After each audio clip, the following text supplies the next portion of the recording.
Daily. Taste the Daily. நான் டெல்லி போய் முதல்வர் அவர்கள் ஜனாதிபதியை பார்ப்பார், பிரதமரை பார்ப்பார், நிர்மலா சீதாராமன் நிதி அமைச்சர். அது பார்த்து தான் ஆகணும். அது ஏன்னா நிதி வந்தால் தானே இங்கே ஓட்ட முடியும். கஜானா காலி, 10 லட்சம் கோடி கடன், இதுக்கு வட்டியே வருஷத்துக்கு 70,000 கோடி கட்டணும். ஆராசா சொன்னதுக்கு விசிகாலேருந்து ஒரு அன்பானம் தான் யாரோ ஒருத்தர் அவர் வேறு விதமாக எழுதிட்டார்.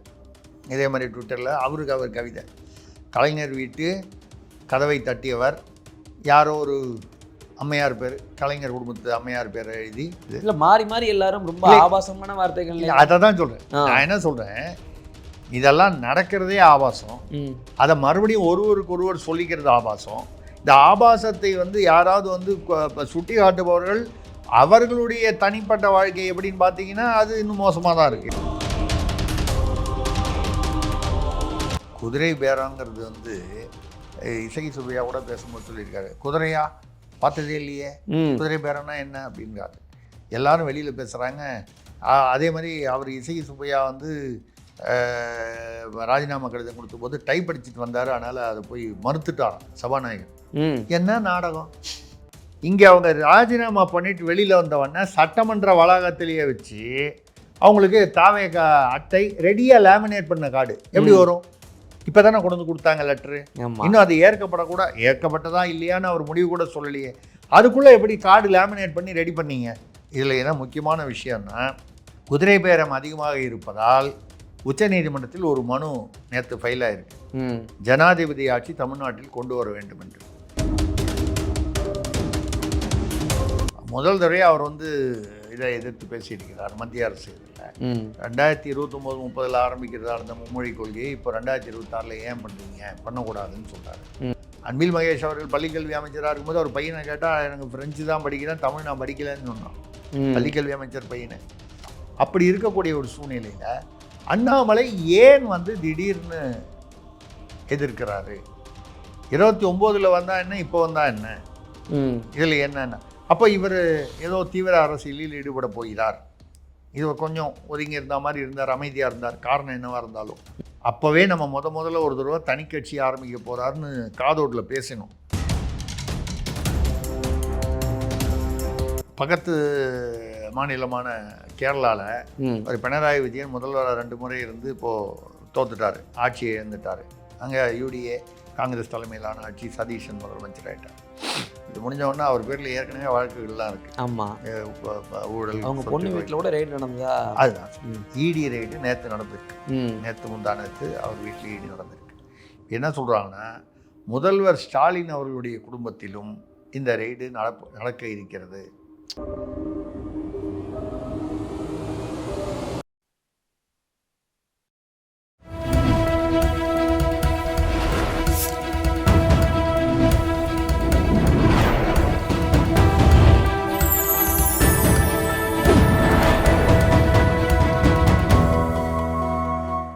சேனல் 5 தமிழ் நேயர்களுக்கு வணக்கம். திருசக்தியாரின் கேள்வி பதில் நிகழ்ச்சியில் உங்களை சந்திப்பதில் மகிழ்ச்சி அடைகிறேன். சார் தயாராக இருக்காரு, வாங்க கேள்விகளை கேட்கலாம். சார் வணக்கம். வணக்கம் சார். கேள்விகளை ஆரம்பிக்கலாமா? ஆரம்பிங்க. Okay sir. முதல் கேள்வி திருச்சியிலிருந்து ரங்கராஜன் கேட்கிறார், முதல்வர் விஜய் பத்திரிகையாளர்களை சந்தித்து பேட்டி கொடுப்பதில்லையே, ஏன்? அவர் ஆரம்பத்துலேருந்தே அப்படி தானே, அவர் வீடியோவில் தான் அறிக்கை கொடுப்பாரு. கரூரில் கூட இல்லை எதுவும் மேட்டர் எதுவும் அப்படி இருக்கா சார்? அதாவது பத்திரிகையாளர் சந்திக்கணும் முதலமைச்சர் அப்படின்னு. சந்திக்கக்கூடாதுன்னு எந்த சட்டத்தில் சொல்லியிருக்கு? அதான் ஆதவ அர்ஜுனா அவர் சார்பில் அப்படி தானே வச்சுக்கணும். நம்ம அவர் காலையில் ஒரு பேட்டி, சாயந்தரம் ஒரு பேட்டி கொடுத்துக்கிட்டே இருக்காரு. தினம் இப்போ யார் முதலமைச்சர்னு புரியாத அளவுக்கு ஆதவ அர்ஜுனா தான் நிழல் முதலமைச்சர் அப்படின்னு வெளியில் பேசுகிற அளவுக்கு அவருடைய குரல் தான் வருது. அவர் தான் எல்லாத்துக்கும் ஒன்றுத்துக்கும் பதில் சொல்கிறாரு.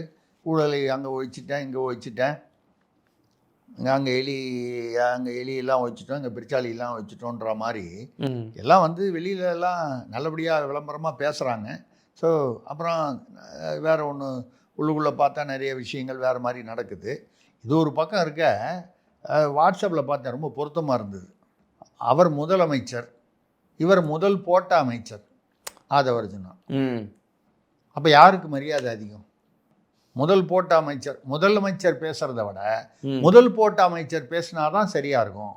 அவர் வெளியில் பேசுறது மட்டும் அவர் முதல் போட்ட அமைச்சர் மட்டும் அதுக்காக மட்டும் இல்லை, முதல் போட்ட அமைச்சர் முதல்ல மறுபடியும் எடுக்கணுமா இல்லையா, போட்ட முதலை மீட்க வேண்டுமா இல்லையா. அப்போ எல்லாமே பொறுப்பு அவர்கிட்ட தான் இருக்குன்னு சொல்கிறாங்க. எந்த பொறுப்பு? ஆட்சி பொறுப்புன்றது வந்து நீங்கள் அமைச்சர் ஒரு அமைச்சர் வச்சுட்டீங்க. ஆனால் இந்த மற்ற என்ன சொல்கிறது, மக்களிடம் அதாவது வியாபாரிகளிடம் கான்ட்ராக்டர்களிடம் பேசுவது இதெல்லாம் வந்து அது இதுன்னா அந்த அமைச்சர் இவர்கிட்ட தான் கேட்கணும், இவர்கிட்ட தான் கேட்கணும் அப்படின்னு. உண்மையான முதலமைச்சர் அப்படின்னு சொன்னால் முதல் போட்ட அமைச்சர் தான் முதலமைச்சர் அப்படிங்கிற ஒரு நிலைமை இருக்குது. நமக்கு என்ன கவலையாக இருக்குன்னா, இப்படித்தான் ஒரு காலத்தில் வந்து ஜெயலலிதா அவர்கள் வந்து தனிமைப்படுத்தப்பட்டார். அவருடைய குடும்பத்தோடு அவர் சேர விடாமல் தனிமைப்படுத்தப்பட்டார். ஆமாம். அவருக்கு எந்த தகவல் போய் சேர்ந்தாலும் அவங்க சின்னம்மா மூலமாக தான் போய் சேர்ந்தது. சின்ன மாமாவை பார்த்து ஒரு தகவல் அவங்களுக்கு சொல்லலாமா வேண்டாமான்ற ஃபில்டரிங் அங்கேயே நடந்துடும். அப்போ ஜெயலலிதா அவர்கள் தன்னுடைய தொண்டர்களிடமிருந்து, தன்னுடைய பொதுமக்களிடமிருந்து, இல்லை அதிகாரிகளிடமிருந்து, மற்ற அமைச்சர்களிடமிருந்து தனிமைப்படுத்தப்பட்டார். இப்போ அதே சூழ்நிலை இவருக்கும் வரும்ன்றீங்களா? இல்லை, நம்ம வந்து அது வரைக்கும் தான் ஒப்பிடுறோம். அதுக்கப்புறம் நம்ம ஒப்பிடுவது நாகரிகம் இல்லை. ஏன்னா வந்து ஜெயலலிதாவுக்கு என்ன கதி ஏற்பட்டது என்பது உலகம் அறிந்தது. நம்ம சொல்கிறதே இவருக்கு ஏற்பட்டுடனோ இல்லை ஏற்பட்டுடனோ நம்ம விஜய்க்கு சொல்லலை. ஐயா, இதை கவனம் வைத்துக் கொள்ளுங்கள். நீங்கள் நேரடியாக மக்களிடம், உங்கள் அமைச்சர்களிடம், அதிகாரிகளிடம், தொண்டர்களிடம் தொடர்பு கொண்டிருந்தால்தான் மக்களுக்கு பாதுகாப்புன்னு சொல்ல, ஐயா உங்களுக்கே பாதுகாப்புன்னு சொல்கிறோம். Okay sir. இன்னைக்கு பார்த்தீங்கன்னா விஜய் அவர்கள் டெல்லி போயிருக்காரு, பிரதமரை சந்திக்கிறாரு, குடியரசுத் தலைவரை சந்திக்கிறாரு. இப்படி இவராவது ஒத்து உணர்ந்து போவாரா, இல்லை இவரும் திமுக மாதிரியான ஒரு கையில் இருப்பாரா? நீங்கள் இவர் அங்கே டெல்லி போயிட்டாரலான்னு சொன்னீங்க, அதுவே கொஞ்சம் அவங்க தாமதமாக தான் கொடுத்தாங்க. ஏன்னா சும்மா இல்லாமல் நான் டெல்லி போய் விஜய் முதல்வர் அவர்கள் ஜனாதிபதியை பார்ப்பார், பிரதமரை பார்ப்பார், நிர்மலா சீதாராமன் நிதி அமைச்சர், அது பார்த்து தான் ஆகணும். அது ஏன்னா நிதி வந்தால் தானே இங்கே ஓட்ட முடியும். கஜானா காலி, 10 லட்சம் கோடி கடன், இதுக்கு வட்டியே வருஷத்துக்கு 70,000 கோடி கட்டணும். நமக்கு இருக்கிற பட்ஜெட்டு 4.5 லட்சம் கோடி. அதில் பாதி பணம் வந்து வட்டி, சம்பளம், பென்ஷன் போயிடுது. மிச்ச பணம் இலவசத்துக்கு 33 இலவசம் அறிவித்ததில் 14 இலவசம் நீங்கள் செலவு பண்ணனாலே இந்த 2.5 லட்சம் பத்தாது. சரி, இதை கொடுத்துட்டீங்க. இப்போ எல்லா துறைக்கும் எங்கேருந்து பணம்? வெளியில் மறுபடியும் கடை வாங்கணும். அவங்க 5 வருஷத்தில் 5 லட்சம் வாங்கினா நீங்கள் 5 வருஷத்தில் ஒரு 10 லட்சம் கடை வாங்கணும். ஏற்கனவே உள்ள 10 லட்சம் கடன் வந்து 20 25 ஆகும். ஆனால் கடன் கொடுக்கறதுக்கு யாராவது வேணும்ல, நம்ம வாங்கிறதுக்கு தயார். மக்களுக்கு என்ன மக்களை பொறுத்த வரைக்கும் அவங்க வீட்டு கதை நம்ம சொல்லியிருக்கோம், அவங்க வீட்டு கதவை தட்டி யாராவது அந்த கடனை கொடுன்னு கேட்குற வரைக்கும் அவன் கவலைப்பட மாட்டான். அரசுக்கு தானே கடன், எனக்கு என்ன வந்துச்சு அப்படின்னு அது ஒரு மக்களுடைய கருத்து அப்படி தான் இருக்கும். இந்த மாதிரி ஒரு சூழ்நிலையில் இவர் எங்கள் பிரதமரை பார்க்க போகிறார். ரைட்டு, ராகுல் காந்தியும் சோனியா காந்தியும் பாட்டு வருவேன்னு இவங்க அவர் விஜய் முதல்வர் பார்ப்பார் அப்படின்னு சொன்னதுனால தாமதப்படுத்தினதாக சொல்கிறாங்க. இல்லை, ஒரு கால் பிரதமர் வெளிநாடு போனார், 5 நாடுகளுக்கெல்லாம் போயிட்டு வந்தார், பிஸியாக இருக்கார். இப்போ போகிறாரு, போயிட்டு வரும்போது ராகுல் காந்தியும் சோனியா காந்தி அவர்களெல்லாம் பார்த்து சார் அவங்களை சந்திக்கிற காட்டிலும் பிரதமரை சந்திக்கிறார் அப்படின்னா வேறு எதுவும் பேச்சுவார்த்தைகள் இருக்குமா? ஏன்னா எல்லாருமே இது ஒரு பேரை சொல்லிக்கிட்டே இருக்காங்க, பாஜக வந்து விஜயை இயக்குகிறது அப்படின்லாம் விமர்சனங்கள்லாம் பார்க்க முடியுது. இயக்கம் அப்படி இயக்கிறதா இருந்தால் இது வந்து அரசியல் முதிர்ச்சி இல்லாதவர்களுடைய கருத்தோட்டம். நான் சொல்கிறத யாரும் தப்பாக நினைக்கக்கூடாது, யாரையும் நான் வந்து அவதூறாக பேசணும்னு நினைக்கல. கொஞ்சம் யோசனை பண்ணி பாருங்க. காங்கிரஸ் உள்ளே வந்து சேர்ந்ததுக்கப்புறம் அந்த ஆட்சியை பாஜக ஆதரிக்கும்னோ அதை இயக்கும்னோ சொன்னால் அர்த்தம் இல்லாமல் இருக்கேன். ஏங்க, காங்கிரஸ் முக்த பாரத்னு அன்னிலேருந்து இன்னி வரைக்கும் சொல்லிக்கிட்டு இருக்கிற அதே பாஜக இவர் காங்கிரஸோட சேராமல் ஒரு கால் பாஜகவை தொடர்பு கொண்டிருந்தால் அந்த வேற மாதிரி ஒரு ஒரு இதே தீர்வு வேற விதமாக அரசியல் தீர்வு அவருக்கு கிடைச்சிருக்கலாம். அதை அவர் ஏதோ ஒரு காரணத்தினால காங்கிரஸ் அவசரமாக வந்து ஆதரவு கொடுக்குறேன்னாங்க, ஒத்துக்கிட்டாரு. ஏற்றுக்கிட்டதுக்கு அப்புறம் தான் இப்போ உள்ள வந்ததுக்கு அப்புறம் தான் இல்லை அது இதே கருத்து தான் திமுக காங்கிரஸோட கூட்டணியில் இருக்கும்போது பாஜகவோட திமுக அண்டர் டீலிங் அப்படின்ற விமர்சனங்கள் வந்துச்சு. அதை எப்படி பார்க்குறீங்க? அதுவும் இதுவும் ஒன்றா வரும் இல்லைங்க. இல்லை, யார் வேணாலும் யார் கூட வேணாலும் அண்டர் டீலிங்னு சொல்லலாம். இப்போ கூட வந்து இனி வந்து ஏன்னா இவர் வந்து காங்கிரஸோட சேர்ந்திருக்காருன்னு சொல்றீங்க. ம். திமுக வர்சஸ் தாவேகான்னு சொல்லி தானே வந்தார். ஆமா. ஆமாம். ஃப்ரான்ஸில் வந்து உதயநிதிக்கு ரொம்ப வேண்டிய அன்பில் மகேஷுக்கெலாம் வேண்டிய ரத்தீஷ் என்கிற அந்த ஒரு 500 கோடியில் ஸ்விம்மிங் பூலோட இதில் ஈசிஆரில் பங்களா கட்டார். தம்பி. அப்புறம் ஆகாஷ் தம்பி இந்த 3 தம்பி ஆகாஷ் பாஸ்கரன் ஒருத்தர் 2000 கோடி போட்டு சினிமாலாம் எடுத்தார். ம். இந்த தம்பிங்க அவெல்லாம் இடி ரெய்டெல்லாம் நடந்துச்சு. அதுக்கப்புறம் அதை தடை வாங்கிட்டாங்க. அந்த ரத்தீஷும் இவருக்கு ஆலோசகராக இல்லாமல் இந்த சோஷியல் மீடியாவில் புகுந்து கம்ப்ளீட்டாக ஒரு ஃபேக் நரேட்டிவ்லாம் செட் பண்ணாருன்னு ஒரு குற்றம் சாட்டப்படும் ரூட் ஜெகதீஷ் பழனிசாமி. இந்த ஜெகதீஷும் ரத்தீஷும் ஃப்ரான்ஸில் சந்தித்து பேசியிருக்காங்க. அதுக்கு முன்னாலேயே பார்த்தீங்கன்னா இவர் ஆட்சிக்கு வர்றதுக்கு முன்னாலேயே எஸ்என்ஜே டிஸ்டிலரிஸ் ஜெயமுருகன் அவர் கலைஞரை வச்சு ஒளியின் ஓசை அப்புறம் இன்னும் ஏதோ ஒரு படம்லாம் எடுத்தார். ஆமாம். அப்போ அவர் ஸ்கூட்டர் தான் வந்துட்டு இருந்தார். படம் எடுக்கிற அளவுக்கு அவர்கிட்ட காசு இல்லை. இப்போ யாருடைய காசாக இருக்குங்கிறது பொதுவாக யாராலையும் யாருக்கோ பினாமி அப்போ வந்து கலைஞரை வச்சு அந்த நேரத்தில் படம் எடுத்தால் ஒன்றும் பராசக்தி பீரியட் இல்லை, அதுக்கப்புறம் உள்ள பீரியடு. அந்த படம் ஓடவே இல்லை. ஒளியின் ஓசையும் சரி இன்னொரு படம் ஒன்றும், அது ரெண்டும் ஓடவே இல்லை. ஆனாலும் படம் எடுக்கிறாரு அப்படின்னா அப்போ யார் பணம்ங்கிறது தெரியுது. அந்த எஸ்என்ஜேவுடைய அப்புறம் பார்த்தீங்கன்னா அவருக்கு சாராய லைசன்ஸ் கொடுத்து சாதாரணமாக இருந்தாலும் சாராய மாமன்னர் ஆகிட்டார். அதே மாதிரி கால் வாசுதேவன் இருக்கார். அவரும் திமுகவுடைய பினாமின்னு சொல்லப்படுறவர். இவங்க 2 பேருக்கும் அதிகமான ஆர்டர் கொடுக்கணும், அதாவது டாஸ்மாக்கு அப்படின்னு எங்கே வச்சு பேசப்பட்டிருக்கு? ஃப்ரான்ஸ் நாட்டில். பேசுனது யார்? உதயநிதி சார்பில் ரத்தீஷ், இல்லை திமுக சார்பில்னு சொல்லலாம். தாவேகா சார்பில் ரூட் ஜெகதீஷ். நீங்கள் யாருக்கு யார் பி டீமு? பாஜக வந்து தாவேகாவை இயக்குவதென்றால் இப்படி நடக்குமா? திமுகவுக்கும் தாவேகாவுக்கும் ஒரு அண்டர்ஸ்டாண்டிங் இருந்தால் அதில் பாஜக தலையிடுமா? அதனால் இது இந்த நெரேட்டிவ் ஃபிக்ஸ் பண்ணது அதை பாரு அங்கே பாரு இங்கே பாருன்னு சொல்லிட்டு இந்த பக்கம் பாக்கெட்லேருந்து எடுத்துகிட்டு ஓடுவான் பாருங்க.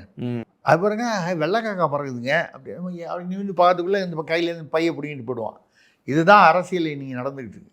இது பாஜகவோட பி டீமு. பாஜக இயக்குதுன்னா பாஜக இயக்கிறதா இருந்தால் காங்கிரஸ் உள்ளேயே வர முடியாதுங்க. காங்கிரஸ் முக்த பாரத்ன்னு சொன்னதுக்கப்புறம் காங்கிரஸ் உள்ளே வந்ததுக்கப்புறம் அது வரைக்கும் அந்த மாதிரி பாஜகவுக்கு வந்து விஜயோட ஒரு உறவு வச்சுக்கிக்கலாம் அப்படின்ற அபிப்பிராயம் இருந்தால் கூட அதையோட முடிஞ்சு போச்சு. இப்போ காங்கிரஸ் ரொம்ப ஜெல் மாதிரி ஒட்டிச்சு. திமுகவும் அவங்கள வந்து கட் பண்ணி விட்டுருச்சு. இனிமேல் திமுக பக்கம் திரும்பியும் போக முடியாது. அவங்க இப்படிப்பட்ட சூழ்நிலை இருந்தாலும் இங்கே சேர்க்க போறது இல்லை. கட்டும் கோவத்தில் இருக்காங்க, பயங்கர கோவம். ஆனால் இந்த இடத்துல விஜய் வந்து ரொம்ப தெளிவா, அதாவது திமுக மாதிரி ஒரு எதிரான ஒரு நிலைப்பாடு எடுக்காம அவங்களோட கொஞ்சம் ஒத்து உணர்ந்து பாஜகவோடு நமக்கு தேவையான நிதி திட்டங்களை எடுத்து கொண்டு வரதுக்கு வாய்ப்பு இருக்குல்ல சார்? இல்லைங்க, மத்திய அரசோடு எந்த மாநில அரசும் வேறு வழி இல்லை, இணக்கமாக ஓரளவு இணக்கமாக இருந்தாங்க.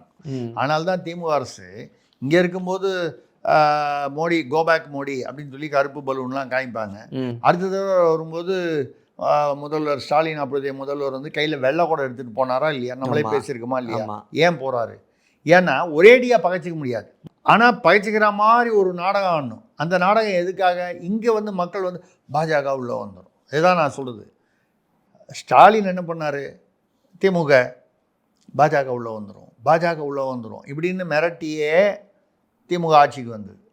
திமுக உள்ளே வந்துடும் மிரட்டியே விஜய் ஆட்சிக்கு வந்திருக்காரு. இவ்வளோதான் வித்தியாசம். இவங்க எல்லாரும் அந்தந்த நேரத்தை பயன்படுத்தி கொள்கிறார்கள்.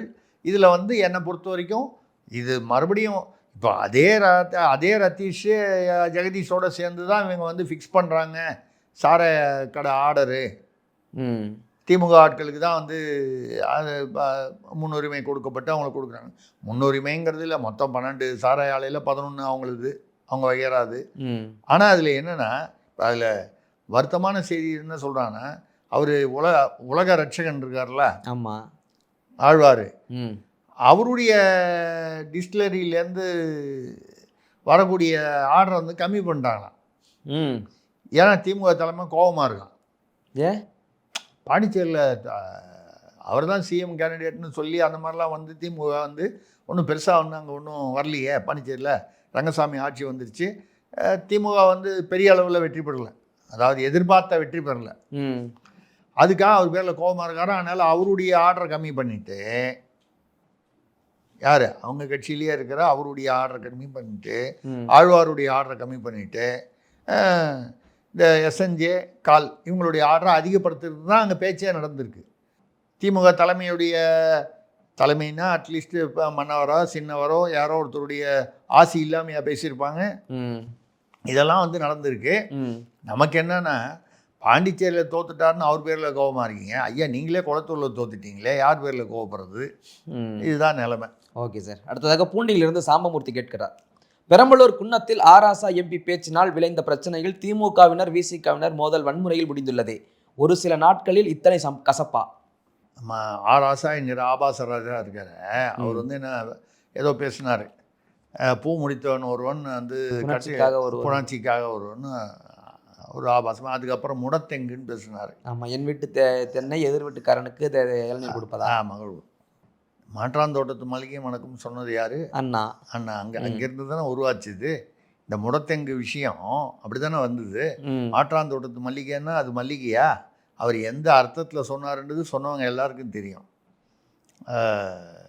அதை வந்து பெருமையாக வந்து இது ஏதோ தத்துவம் மாதிரி மேடையில் வீசிய மெல்லிய பூங்காற்றுன்னு அண்ணாவுடைய பேச்சுக்கள்லாம் தொகுத்து கருணாநிதி ஐயா வந்து ஒரு புத்தகம் வெளியிட்டார். என்கிட்ட இன்னும் இருக்குது அந்த புத்தகம்.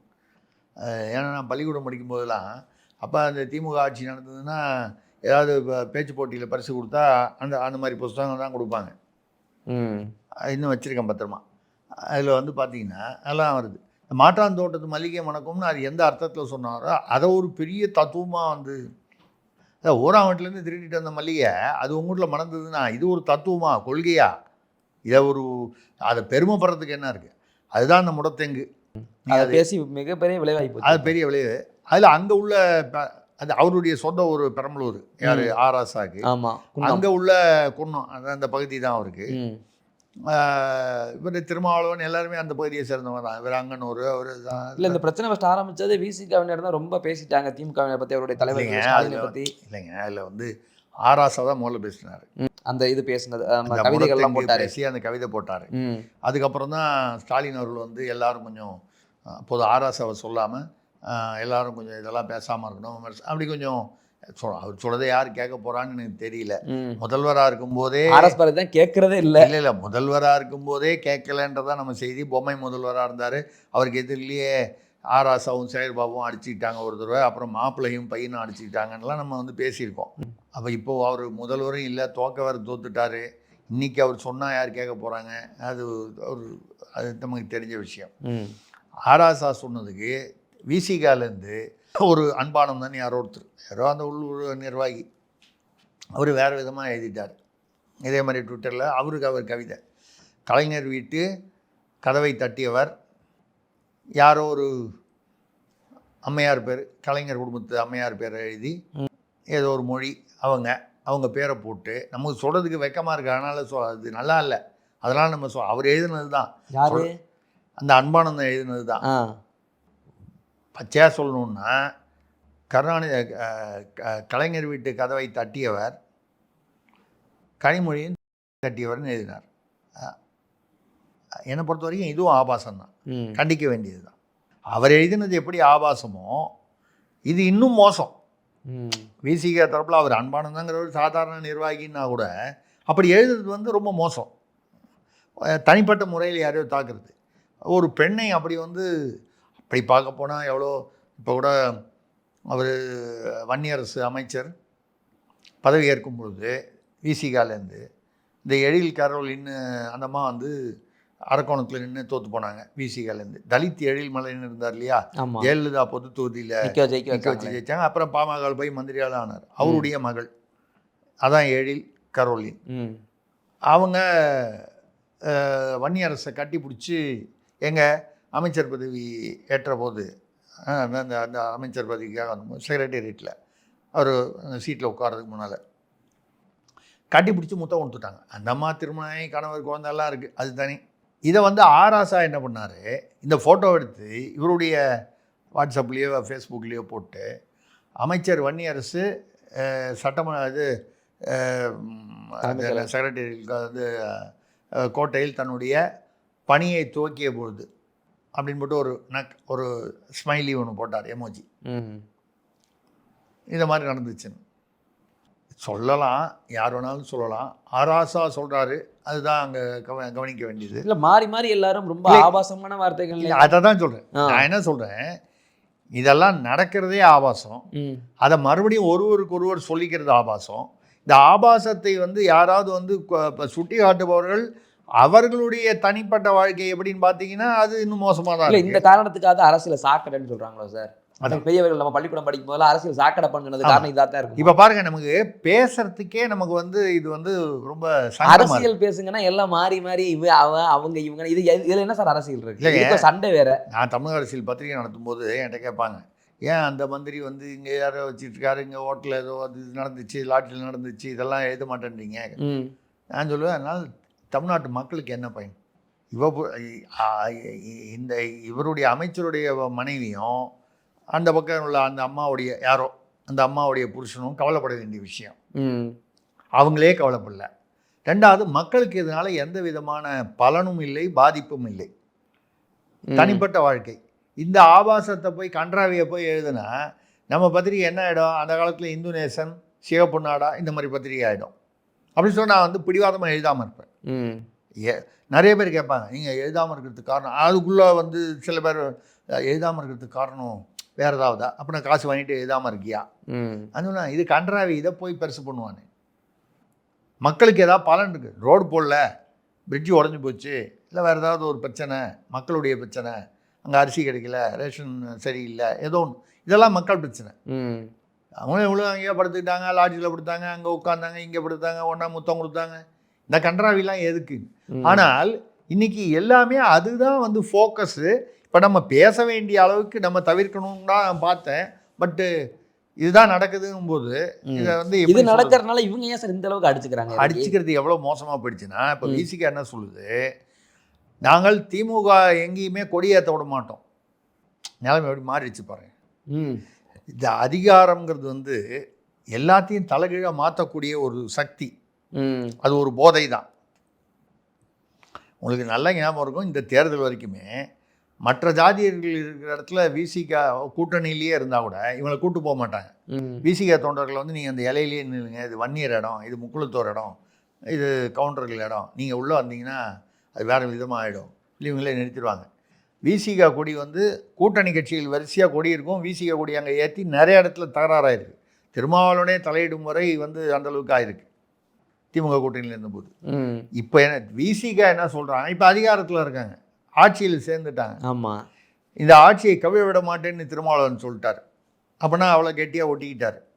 அப்போ இனிமேல் திமுக பக்கம் போகிறது இல்லைங்கிற முடிவுக்கு வந்துருக்கும். ஆமாம், இப்போ என்ன சொல்கிறார் விசிகா சார்பில், தமிழ்நாட்டில் இனிமேல் எங்கே திமுக கொடி ஏற்றுறாங்க நாங்கள் பார்க்குறோம், பழிக்கு பழி, அன்றைக்கி அவங்க பண்ணதுக்கு இன்றைக்கி பழி.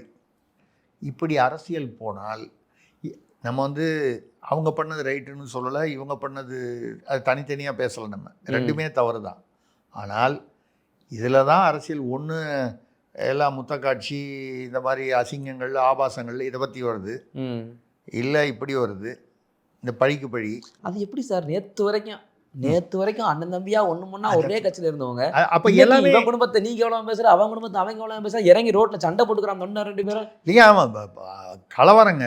இதில் எங்கே சார் கொள்கை இருக்கு, கோட்பாடு இருக்கு?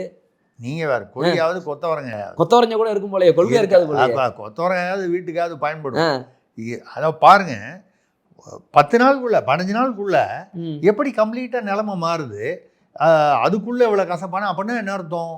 இந்த கசப்பு ரெண்டு பக்கத்துலையும் உள்ளுக்குள்ளே இருந்துக்கிட்டே இருக்கு. கண்டிப்பாக விசிக திமுக பொறுத்த வரைக்கும் சரி, இல்லை மற்ற கட்சிகளும் இந்த மாதிரி வரக்கூடியது உள்ளுக்குள்ளே இருந்திருக்கு.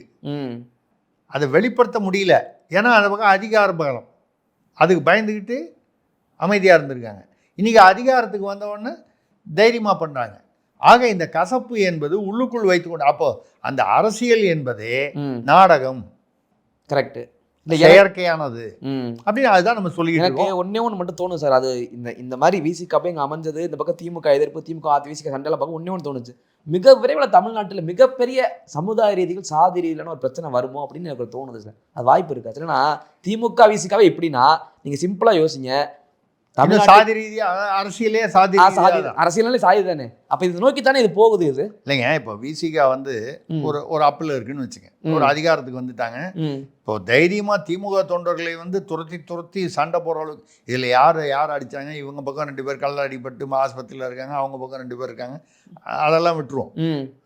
ஆனால் இதான் நிலைமை. கலவரம் பண்ணுற அளவுக்கு இவங்களுக்கும் தைரியம் வந்துருச்சு. இவ்வளோ நாள் அமைதியாக இருந்த விசிகா திருப்பி அடிக்க ஆரம்பிச்சிருச்சு. அப்போது அந்த பக்கம் அடி வாங்கிறது திமுகவாக இருக்குது. ரைட்டு. ஒரு கால் பின்னால் அவங்களும் வந்து என்றைக்கு ஒரு நாள் அதிகாரம் வரும்போது படின்னு இதையே வந்து ரிவர்ஸ் ஆகலாம். ஆனால் இது எங்கே போகும்னா, இது கட்சி அரசியலோடு போகாது. ஏன்னா இப்போ விசிகானா ஒரு குறிப்பிட்ட சாதின்னு ஒரு கணக்கு இருக்குது. திமுகவில் உடனே என்ன, அவங்க பல ஜாதிகளுடைய எல்லாம் அங்கே இருக்காங்க. அப்போ உடனே இந்த ஜாதி கீழ் ஜாதி மேல் ஜாதின்றது இவ்வளோ நாளாக இருந்தது. அதுக்கப்புறம் என்ன சமூக நீதி? சமூக நீதி எப்படி பிழைக்கும்? அவ்வளோதான். இனி எங்கே பிழைச்சது? அதான் போயிடுச்சு. அது போயிடுச்சு. ஏன் சும்மா இந்த இப்போ திமுக ஆட்சி நடக்கும்போது MC ராசா தங்கும் விடுதி, இந்த ஆதி திராவிட மாணவர்கள் தங்கும் விடுதி, மாணவிகள் தனித்தனியாக தங்கும் விடுதி, அந்த சமூக நீதி விடுதின்னு பேரை மாற்றினாங்க. அதே மாதிரி இப்போ ஆதி திராவிடர் அமைச்சரவைக்கு சமூக நீதினு விஜய் அவர்கள் முதல்வர் வந்து துறைக்கு பேரை மாற்றினாங்க. அவங்க ஹாஸ்டலுக்கு பேரை மாற்றினாங்க, நீங்கள் துறைக்கே பேரை மாற்றினீங்க. ஆக மொத்தம் விளம்பர நாடகங்கள், இந்த பெயர் மாற்றம் சொல்லுவாங்க. மாப்பிள்ளை வருது ஆனால் சட்டை என்னது, இவ்வளோதான் விஷயம். Okay sir. அடுத்ததாக திருத்தணியிலிருந்து பரமசிவன் கேட்கிறார். திருத்தணியிலிருந்து பரமசிவன் இருக்கலாம், Murugan. Right sir. Indian Union Muslim League TVK ஆட்சியில் பங்கெடுத்ததை திமுக விமர்சிப்பது முட்டாள்தனமானது, போக்கிரித்தனமானது என்கிறாரே தலைவர் காதர் மொய்தீன். காதர் மொய்தீன் ஒரு மூத்த தலைவர். இவ்வளவு அருமையா பேசிட்டு இருந்தார் ஸ்டார்டிங்ல. அதான் சொன்னேன், எவ்வளவு முட்டு கொடுத்துருக்காங்க. ரெண்டாவது என்ன சொல்றாருன்னா, நீங்க 59 சீட் வாங்கினீங்க அப்படின்னு சொன்னால் அதில் வந்து எங்களுடைய வாக்குகளும் இல்லாமல் நீங்கள் எப்படி வாங்கியிருக்க முடியும்னு கேட்குறாரு. யார்? ஐயா காதர் மொய்தீன் அவர்கள். அது மட்டும் இல்லாமல் அவருடைய வார்த்தைகளை கவனிங்க. இது வரைக்கும் ஐயா காதர் மொய்தீன் மிக ஒரு வயது முதிர்ந்த அனுபவமுள்ள தலைவர். முஸ்லீம் லீக்குன்ற பேர்லேயே ஒரு நிறைய முஸ்லீம் கட்சிகள் நிறைய இருந்தால் கூட ஆல் இண்டியா முஸ்லீம் லீக்குங்கிறது தான் எனக்கு தெரிஞ்சு தமிழ்நாட்டில் கொஞ்சம் அதிக, அதாவது அந்த முஸ்லீம் கட்சிகளில் பெரிய கட்சி. ஆமாம். இவர் ஒரு மூத்த தலைவர். அவரே வந்து திமுக தலைமையோ திமுகவோ பேசுவது வந்து முட்டாள்தனமானது, போக்கிரித்தனமானதுன்னு அவருக்கு எவ்வளோ கோபம் வருது. இப்போ நீங்கள் சாதி ரீதியாக வந்து கலவரம் வருமானு சொன்னீங்க. அடுத்தது மத ரீதியாக கரெக்டாக வருது. அடுத்தடுத்து கொஸ்டின் வருது பாருங்க. மத ரீதியாகவும் வர்றதுக்கான வாய்ப்புகள் இருக்குது. இது வெறும் அந்த கட்சிகளுக்குள்ள பிரச்சனையாக இருந்தால் அது வேறு விஷயமா போயிடும். ஆனால் இது கட்சியை தாண்டி அவர்கள் எதை வைத்து கட்சி நடத்துகிறார்கள்? அடிப்படையில் ஆல் இண்டியா முஸ்லீம் லீகாக இருக்கட்டும், இல்லை வேறு எந்த முஸ்லீம் ஜவஹர்லாவுடைய மனிதநேய மக்கள் கட்சி, அதில் யாராவது ஒரு இந்துவோ கிறிஸ்தவரோ யாராவது இருக்காங்களா? கிடையாது. தொண்டரோட இருக்கிற வாய்ப்பு இல்லை. தெளிவாக அவர்களுக்காகவே வைக்கப்பட்ட கட்சி. ஆனால் வந்து அதை வச்சுக்கிட்டு மறுபடியும் அந்த பெயர் மாற்றத்துக்கு வரும். இந்த சட்டையை மட்டும் மாற்றினார்னு. இப்போ வந்து மத சார்பற்ற சமூக நீதி கூட்டணின்னு விஜய் அவர்கள் தன்னுடைய இந்த கூட்டணி பேர் வச்சிருக்காரு. அதுவும் அவங்க சட்டை தான். திமுக போட்ட சட்டையே இப்போ இவங்க மாற்றி போட்டிருக்காங்க. அவங்களும் அதே அது என்னமோ ஒரு SPV என்னமோ சொல்லி அதான் மத சார்பற்ற கூட்டணி சமூக நீதி, இதே மாதிரி ஒரு பேர் தான் வந்து. எல்லாம் பேரை மாற்றிக்கிட்டா எல்லாமே மாறிடும் அப்படின்னு. அப்போ மக்களை எவ்வளவு முட்டாளாக நினைக்கிறார்கள் அரசியல்வாதிகள் தமிழ்நாட்டில். இது திமுக நான் வந்து இதை வந்து தாவேகா விசிகான்லாம் பிரித்து பேசலை. தமிழ்நாட்டு அரசியல்வாதிகள் தமிழ்நாட்டு மக்களை எவ்வளவு முட்டாளாக நினைத்தால் இப்படியெல்லாம் நடந்து கொள்வார்கள், பேசுவார்கள். நேற்றுக்கு ஒன்று பேசுகிறோம், இன்றைக்கி ஒன்று பேசுகிறோமே, மக்கள் என்ன நினைப்பார்கள், இப்படி அடித்து கொள்கிறோமே. இப்போ இவ்வளவு நாள் இருந்தது கூட்டணின்னு சொன்னோமே, இப்போ எதிராளிகள் கூட்டாளிகள் ஆகிட்டாங்களே. நீங்கள் அந்த கட்சியிலேருந்து கொஞ்சம் பேரை பிடிங்கி, இந்த கட்சியிலேருந்து கொஞ்சம் பேரை பிடிங்கி, இந்த கூட்டணியிலேருந்து கொஞ்சம் பேரை பிடிங்கி உங்கள் கட்சியில் சேர்த்து வந்தால் நீங்கள் தூய சக்தி புனித சக்தி ஆகிவிட முடியுமா? இல்லை சார், இதில் இவர் கேட்டுக்கதா சொன்னீங்க பார்த்தீங்களா, காதர் மீது கேட்டாருன்னு. நாங்கள் எல்லாமே நீங்கள் 50 ஜெயிச்சிங்களா அப்படின்னு திமுக பார்த்து கேட்குறாங்க. ஜெயிச்சாங்க, ரைட்டு. அவங்க யார் பின்னாடியும் கூட்டணின்னு வச்சுக்கிட்டு பாஜக பின்னாடியோ இல்லை இவங்க தாவேக்கா பின்னாடியோ போகலை. நீங்கள் தான் போயிருக்கீங்க தாவா கிட்ட. மாணிக்கம் தாக்கூர் அதே மாதிரி காங்கிரஸ் பேசும்போது சொல்றாரு, எங்க ஓட்டுல எனக்கு ஜெயிச்சிங்களா, வாங்க நாங்க ரிசைன் பண்ணிட்டு வரோம், நீங்க ரிசைன் பண்ணுங்க, இப்படி எல்லாம் கேட்கிறாரு. 2024 மோடிக்கு மெஜாரிட்டி இல்லாத சூழ்நிலையிலும் இங்கே 40 ஜெயிச்சாலும் திமுக பாஜகவோடு போல, இவங்க கூட தான் இருந்தாங்க. அன்றைக்கு நடந்த திமுக பேருக்கலாம் அமைச்சர் இடம் பெற்றிருக்காங்க, அவங்க போகலையே. இப்ப தப்பு எல்லாம் யார் மேல பார்த்தா இவங்க கூட்டணி கட்சி மேல தானே.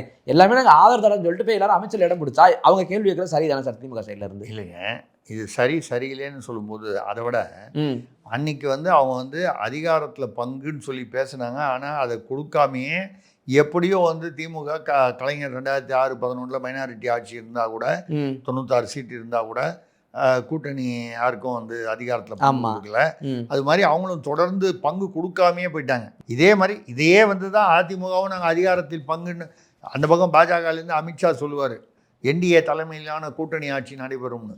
உடனே மறுநாள் எடப்பாடி அவர்கள் அதிமுக தலைமையிலான ஆட்சி நடைபெறும்னு சொல்லுவார். ஆமாம், ஏன்னா அதாவது அதிகாரத்தில் பங்கு கிடையாது, தேர்தலில் மட்டும் கூட்டணி. இது திமுக அதிமுக ரெண்டுமே மாறி மாறி சொல்லிட்டு இருந்துச்சு. இப்போது அதில் வெறுத்து போய் கசந்து போய் ஆனால் வாயை திறக்க முடியாமல் இருந்தவங்க இப்போ வெளியில் வந்துட்டாங்க. நான் அவங்க பண்ணது ரைட்டுன்னு சொல்லலை. நீங்கள் மக்கள் அங்கே நின்று ஜெயிச்சுட்டு இங்கே வருதுன்றது மக்களுக்கு செய்யும் துரோகம் தான். கூட்டணி கட்சியில் சேர்ந்தது திமுகலேருந்து வந்தாலும் சரி, அதிமுகலேருந்து இப்போ ராஜினாமா பண்ணிட்டு ஏங்க 21 நாள் என்ன கொள்கையை மாற்ற தெரிஞ்சு போச்சு உங்களுக்கு, மாறி போச்சு. அதிமுகவில் நின்றுட்டு ஒரு மாதத்துக்குள்ளே மறுபடியும் நீங்கள் ராஜினாமா பண்ணிட்டு இங்கே வரீங்க, தாவைகளை சேர்றீங்கன்னா அது எலெக்ஷனுக்கு முன்னால் தெரியலையா கொள்கையை பற்றி? அவங்க ஓட்டு வாங்கும்போது தெரியலையா? ஓட்டு கேட்ட போது அந்த ஓட்டு போட்ட மக்களுக்கு நீங்கள் செய்யும் துரோகம் இல்லையா? நான் திமுக கூட்டணி கட்சியிலையும் கேட்குறேன், அதிமுக கூட்டணிலையும் அதிமுகவில் உடச்சிக்கிட்டு வந்தவங்களையும் கேட்குறேன். இதில் யார் சரி? எடப்பாடியோட தலைமையில் உங்களுக்கு விருப்பம் இல்லையா? நீங்கள் எல்லாருமே சேர்ந்து எடப்பாடி எடுத்துகிட்டு வேற ஒருத்தரை போடுங்க. அது உங்கள் உள்கட்சி விவகாரம். இல்லை எடப்பாடிகிட்ட சொல்லி பாருங்கள், சொல்லி பார்த்து கேட்கலன்னா அதுக்கு ஒரு தீர்வு காணுங்க.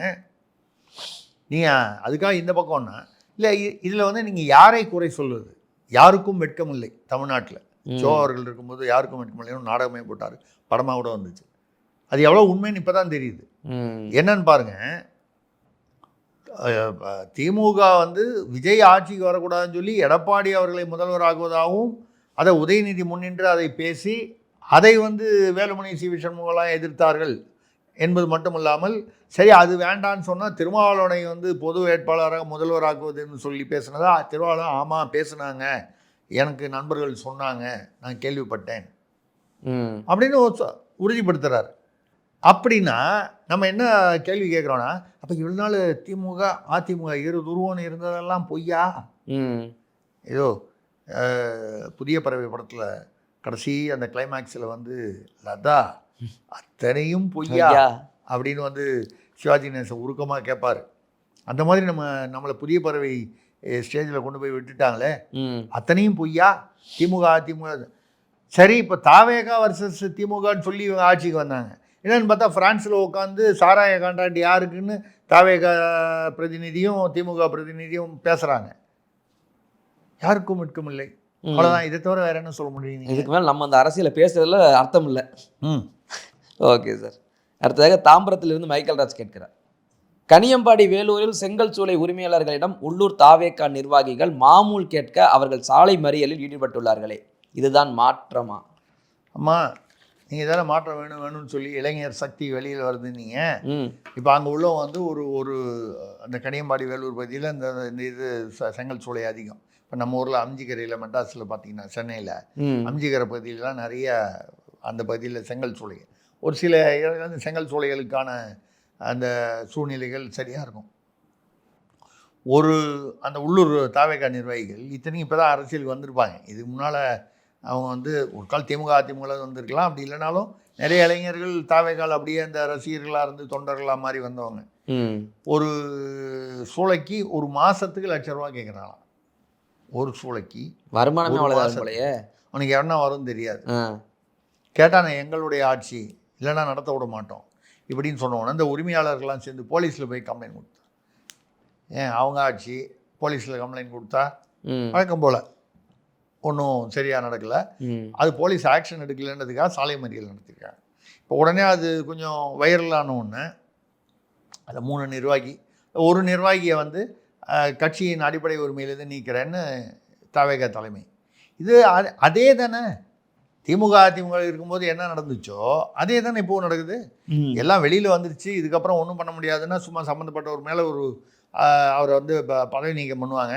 ஒரு 2 மாதம் 3 மாதம் பொறுத்து அவர் மன்னிப்பு கடிதம் கொடுத்தாருன்னு சொல்லி திருப்பி சேர்த்துப்பாங்க. இதான் அப்படியே திமுக பார்த்த மாதிரி இங்கிட்ட அப்படியே ஒரே கண்ணாடியை மாற்றி போட்ட மாதிரி இருக்கு. நீங்கள் இப்போ அதாவது கலர் கிளாஸ் தான் மாறி இருக்கே தவிர பார்வை கண்ணோட்டம் எல்லாம் ஒரே மாதிரி தானே இருக்குது. நீங்கள் மாற்றம்ங்கிறது ஏமாற்றமாக தானே இருக்குது. இதுதான் நடந்திருக்கு. அப்போது நம்ம வந்து அமைச்சர்களை போயிட்டோம். இப்போ எந்தெந்த அமைச்சர்லாம் வந்து நிறைய நம்ம காதில் விழுது. மணல் கடத்தலுக்கு 20% ஃபிக்ஸ் பண்ணிட்டாங்களாம் தாவேகா ஆட்சியில். கனிம வளத்துக்கு யாரோ ஒரு ரெட்டி, அவர் தான் பக்கத்து வீட்டுக்காரர், அவர் ஆலோசகரை கூட போட்டாங்க. அமைச்சர்கிட்டே கூப்பிட்டு சொல்லிட்டாங்களாம். அந்த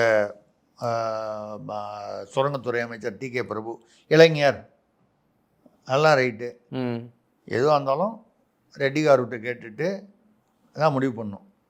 அவர் யாருன்னு பார்த்தா அவர் இவர் ஜெகன் ரெட்டி இருக்கார், அங்கே ஆந்திராவிலேருந்து மிகப்பெரிய ஊழலாம் பண்ணதாக வந்து ஆட்சியே எழுந்துட்டு நிற்கிறாரு. அவர் வகையிலால் கொஞ்சம் அங்கே கனெக்ட் ஆனவர், ஏதோ அவர் வகையில் சொந்தக்காரர் ஏதோ சொல்கிறாங்க. ஆந்திராவில் கனிம வளங்கள் டீல் பண்ணவர். இங்கே நம்ம முதல்வர் ஒரு வீட்டுக்கு பக்கத்து வீட்டில் இருக்கார், அவரை வந்து ஆலோசகராக போட்டிருக்காரு. அவர் எதுக்கு? அவர் ஒரு தொழிலதிபர். அவர் மணல் டீல் பண்ணுறாரா கனிம வளங்கள் டீல் பண்ணுறாரோ தொழிலதிபர்னு வந்துடும். நம்ம ஊரில் இப்போ சொல்லக்கூடாது, சாராய கடை வைக்கிறவங்க, அதுக்கப்புறம் வேறு ஏதாவது தொழில் பண்ணுறவங்களாம் கூட தொழிலதிபர்னு வச்சுக்கிறாங்க. ஆமாம், ரைட்டு. அவரை வந்து ஆலோசகர். எதுக்கு ஆலோசகர்னா பொது நிகழ்வுகளுக்கு. நான் கூட ஒரு நிகழ்வில் பேசினேன். ஆமாம், பொது நிகழ்வுக்கு தான் ஆலோசகர் தேவை, தனி நிகழ்வுகளுக்கெல்லாம் ஆலோசகர் தேவையில்லையே. அது நம்ம மட்டும் போய் டீல் பண்ணிட்டு வந்தால் போதும். தனி நிகழ்வுகள் ரைட்டு, அதை விடுவாங்க, நம்ம அவ்வளோ தூரம் இறங்கி போக வேண்டாம். அப்போது அவரை போட்டிருக்காங்க. அவர் தான் எல்லா முடிவும் எடுப்பார். இப்போ கூட சொன்னாங்க, அவர் ரூட் ஜெகதீஷ், அவர் ரெட்டிகாரு, அதுக்கப்புறம் ஜான் ஆரோக்கியசாமி, இவங்க 3 பேரை கேட்காம எதுவுமே முடிவு பண்ண முடியாது. சிஎம் அப்பாயின்மெண்ட்டே கொடுக்கறது இல்லை வேறு யாருக்கும், அவங்க மூலமாக தான். சரி, இந்த பக்கம் இப்படி இருக்குன்னா அந்த பக்கம் அந்த குடும்பம் சோவா அரசியல் நடத்துகிற குடும்பம். இப்படி ஒரு சூழ்நிலை தமிழ்நாட்டில் இருக்குது. அப்புறம் நீங்கள் ஊழலற்ற ஆட்சின்னு சொன்னீங்க, ஊழலை ஒழிப்போம்னு சொன்னீங்க. பில்டர்ஸ் அசோசியேஷனில் போய் பார்த்துட்டு ஃபிக்ஸ் பண்ணிட்டு வந்துட்டாங்க. ஆனால் இந்த பக்கம் பார்த்தீங்கன்னா ஆதவர்ஜுன் அவர்கள் அமைச்சர் சொல்கிறாரு, 40 ரூபா சிஎம்டிஏக்கு ஸ்கொயர் ஃபீட்டுங்கிறத நாங்கள் வந்து நிறுத்திட்டோம். அப்புறம் டாஸ்மாகில் வந்து அந்த 10 ரூபா அதெல்லாம் வந்து அமைச்சர் நிதியெல்லாம் நிறுத்திட்டோம். டாஸ்மாக் அமைச்சர் என்ன பேசியிருக்காரு? இந்த பையன் அவர் வந்து இளைஞர் விக்னேஷ், இந்த 10 ரூபா எதுக்காக வாங்குறோன்றத 20 ரூபாய் வாங்குறாங்கன்னு ஒரு செய்தி அடிபடுது. ரைட்டு, 10ஓ 20ஓ விளக்கம் கொடுத்துட்டாரு. அதுக்கு அது அருமையாக விளக்கம் கொடுத்துருக்காரு. அது வந்து போக்குவரத்து கோர்ட்டு வந்து பாட்டில் திருப்பி வாங்க சொல்லிச்சு. மதுவை ஒழிச்சா வந்து அப்புறம் இது ஜாஸ்தி ஆகிடும், கள்ளச்சாராயம் ஜாஸ்தி ஆகிடும், அப்புறம் போதைப்பொருள் ஜாஸ்தி ஆகிடும். ஐயா 1971 ஐயா கருணாநிதி முதல்ல சாராய கடை திறந்து விடும்போதே இதைத்தான் சொன்னார். ஆமாம், அன்னிலே இன்னி வரைக்கும் அவங்க அதைத்தான் சொல்லிட்டு இருந்தாங்க. இப்போ நீங்களே இதைத்தான் சொல்றீங்கன்னா மூன்றேன்னு சொன்னீங்க. ஆதவர்ஜுனா வந்து அப்போ வந்து என்னெல்லாம் பேசினார்னா, என்னது தேர்தலுக்கு முன்னால், ரொம்ப நாள் முன்னால் இல்லை, 10 நாள் 15 நாள் தேர்தலை ஒட்டி முன்னால், அரசே சாராயம் இருக்கக்கூடாது. ஐஏஎஸ் படித்த கலெக்டர் வந்து அவருடைய தகுதி, கல்வி தகுதி, அவருடைய திறமை எல்லாம் தாண்டி ஒரு கலெக்டர் வந்து சாராயம் இருப்பதா? இப்போ அப்படின்னா என்ன அர்த்தம்னா நமக்கு தான் புரியல அவர் பேசுனது. ஓ, நாங்க விற்கலாம் நீ விற்க கூடாதுன்ற மாதிரியா? இல்ல, அவங்க விற்கும்போது அதை வந்து அப்படின்னா என்ன அர்த்தம்? நான் பேசிக்கிட்டே இருக்கேன் பல நிகழ்வுகள்ல, சாராயம் அதாவது டாஸ்மாக்கு இது தனியார் வசம் ஒப்படைக்கப்படுகிறது. ஓ, ஓகே ஓகே ஓகே ஓகே.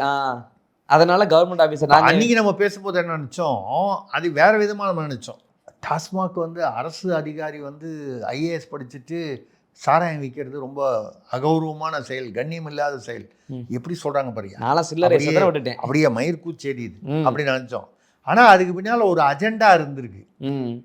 இவங்க என்னன்னா, இதை தனியார்கிட்ட விட்டுட்டா டாஸ்மாக் இருக்கும், பேருக்கு இருக்கும், ஆனால் ஆப்ரேஷன்ஸ் பூரா தனியார்கிட்ட விட்டா இங்கே 10 ரூபா கூட வாங்குறீங்களா, 20 ரூபா வாங்குறீங்களா, 50 ரூபா வாங்குறீங்களா, தனியார் சம்மந்தப்பட்ட விஷயம்.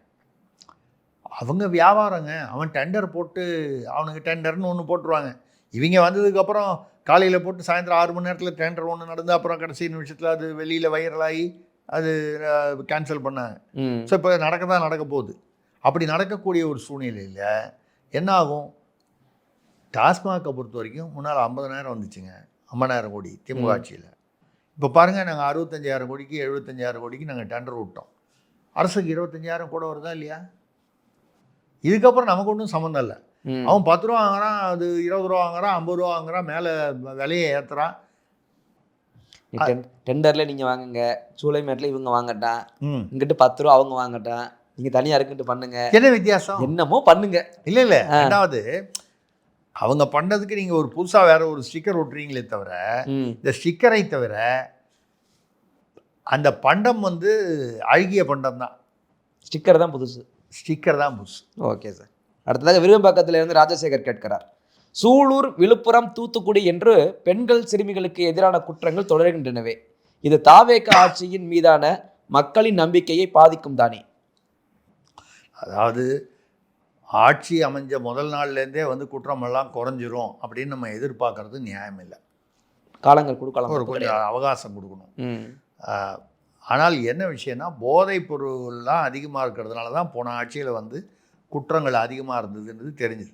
2 வயசு பொண்ணை ஒரு குழந்தைய பார்த்து, இல்லை ஒரு 80 வயது மூதாட்டியை பார்த்து 22 வயது வாலிபனுக்கு காம இச்சை வருவது என்றால் இயல்பாக நடைபெறும். சயின்டிஃபிக்கலி கிடையாது, அது சயின்டிஃபிக்காக பயாலஜிக்கலாக அது கிடையாது.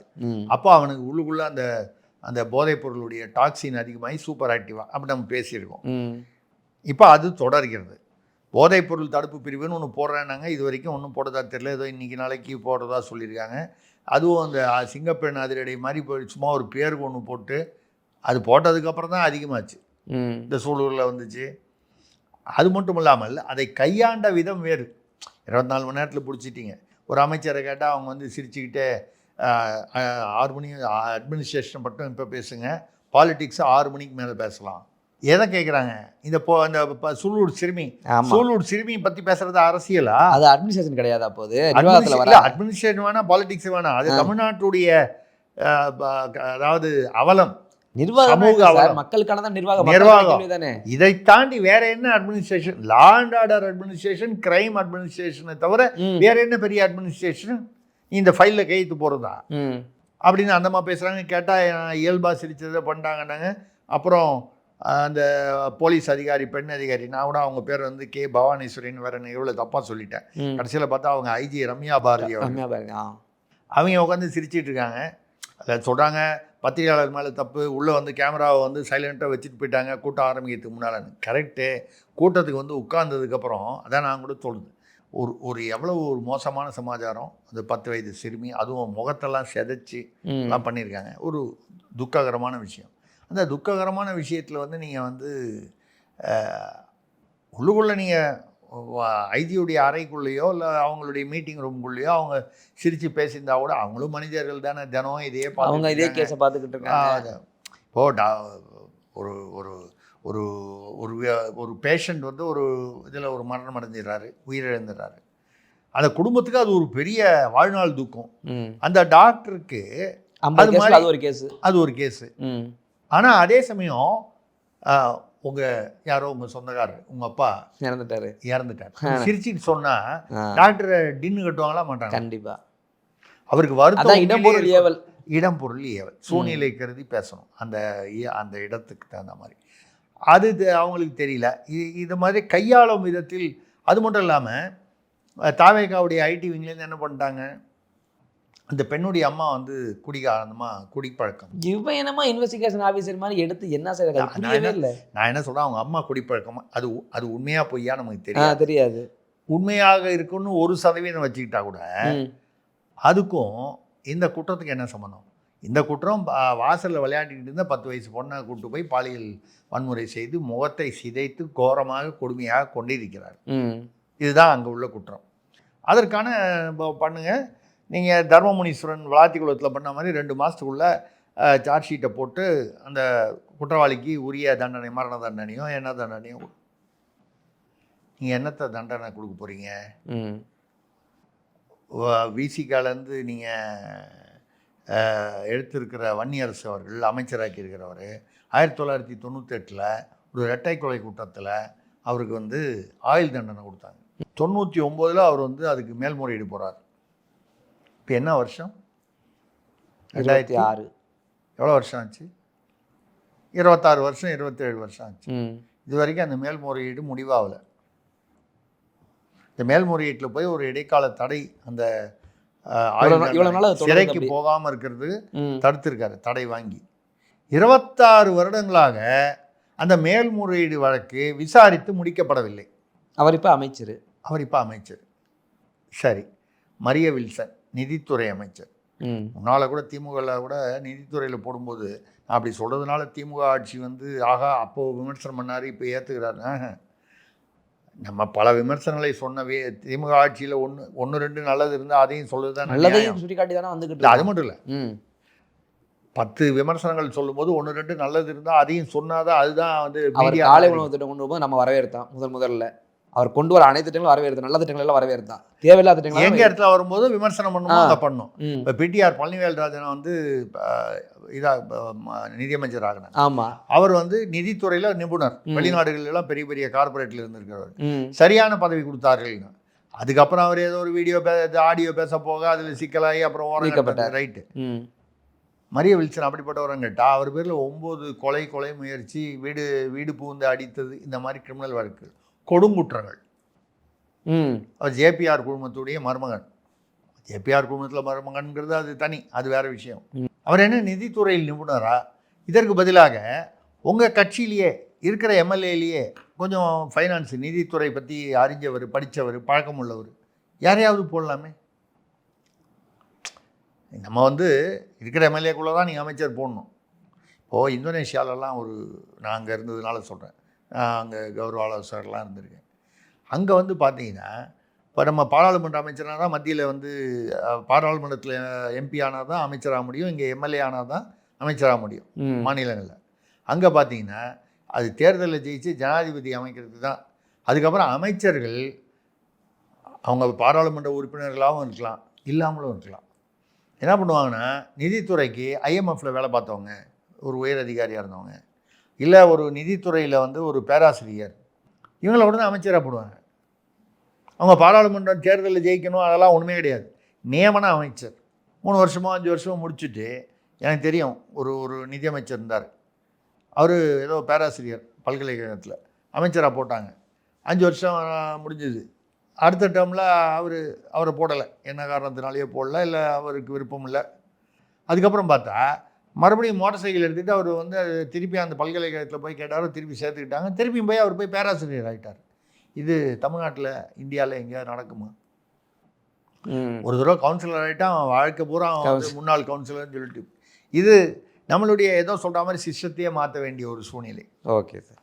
அடுத்ததாக மன்னார்குடியிலிருந்து மாடசாமி கேட்கிறார், குதிரை பேர அரசியல் தமிழ்நாட்டில் கொடிகட்டி பறப்பது இந்த ஆட்சியில் நடக்கும் புதுமையா புரட்சியா? பட்டிமன்றம் கேட்குறாப்புல. இதை போய் வந்து புரட்சி புதுமைன்னு சொன்னால் நம்ம மூஞ்சியில் காரி துப்புவாங்க மனசாட்சி உள்ளவங்க. புரட்சிக்கு சம்பந்தமே இல்லையா? ஆமாம், குதிரை பேரங்கிறது வந்து இசகி சுப்பையா கூட பேசும்போது சொல்லியிருக்காரு, குதிரையா பார்த்ததே இல்லையே, குதிரை பேரம்னா என்ன அப்படின்றாரு. எல்லாரும் வெளியில் பேசுகிறாங்க. அதே மாதிரி அவர் இசகி சுப்பையா வந்து ராஜினாமா கடிதம் கொடுத்த போது டைப் அடிச்சுட்டு வந்தார், அதனால் அதை போய் மறுத்துட்டாராம் சபாநாயகர். என்ன நாடகம், கையில் எழுதிட்டு வாங்க, அப்படி தான் விதியில் இருக்குது. ஆனால் அதுக்கு 2 நாள் முன்னால் மரகதம் குமரவேல், தாராபுரத்துலேருந்து ஒரு அம்மா, அப்புறம் பெருந்துறை ஜெயக்குமார், 3 பேர். நல்ல அதில் இந்த மரகதம் குமர அவங்க மதுராந்தகத்துலேருந்து வந்த எம்எல்ஏ நினைக்கிறவங்க, மரகதம் குமரவேல். ஆமாம், அவங்க வந்து இதே டைப் அடித்த லெட்டர் கொடுத்தாங்க. அப்போ வந்து காமிச்சார் அவங்க கொடுத்துருக்காங்கன்னு. டைப் அடித்தது வந்து விதி பிரகாரம் ஒத்துக்கக்கூடாதுன்னா 2 நாளைக்கு முன்னால் ஒத்துக்கிட்டு இருக்காரு. 2 நாளைக்கு அப்புறம் அது சும்மா ஒரு ஸ்டண்ட்டு, அதாவது நாங்கள் உடனே ஏற்றுக்கலன்னு. அவங்களுக்குலாம் வந்து 2 நாள் 3 நாள் பொறுத்து தான் வந்து இது கெசட்டில் அது வந்து வெளியிட்டாங்க, இடம் காலின்னு, அதாவது அந்த தொகுதி காலின்னு, அதாவது ஏற்றுக்கிட்டாருன்றது. இசகி சுப்பையா காலையில் கொடுத்தாரு, சாயந்தரமே வந்துருச்சு தேர்தலில் இடம் காலின்னு. அது மட்டும் இல்லாமல் அவங்களுக்கு வந்து தாவேகா அது நீங்கள் தாவே ஆஃபீஸுக்கு கூப்பிட்டு போங்க, கட்சி ஆஃபீஸுக்கு.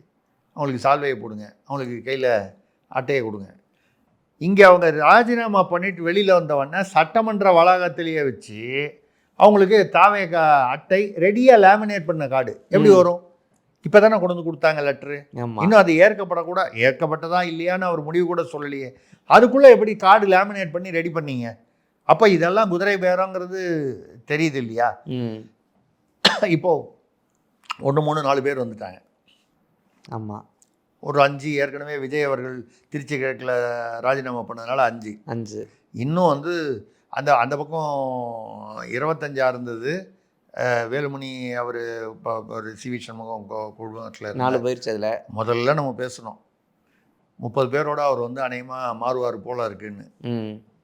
அப்போ வந்து நம்மளை வந்து ஏதோ நம்ம சும்மா சொல்கிறோன்னு சொன்னாங்க. ஆனால் 25 பேரோட நடந்தது. அந்த 25 பேரில் இப்போ ஒரு கிட்டத்தட்ட 10 12 பேர் வந்து திரும்பி அங்கே போயிட்டாங்க.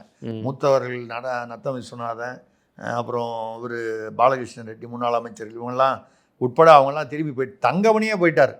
வேலுமணிக்கு சொந்தக்காரர் அவர். ஆமாம், அவரே திரும்பி போயிட்டார். ஏன்னா இங்கே என்ன பிரச்சனைன்னா, இங்கே வந்து இப்போ ராஜினாமா பண்ணால் இடைத்தேர்தலில் நிற்கணும்.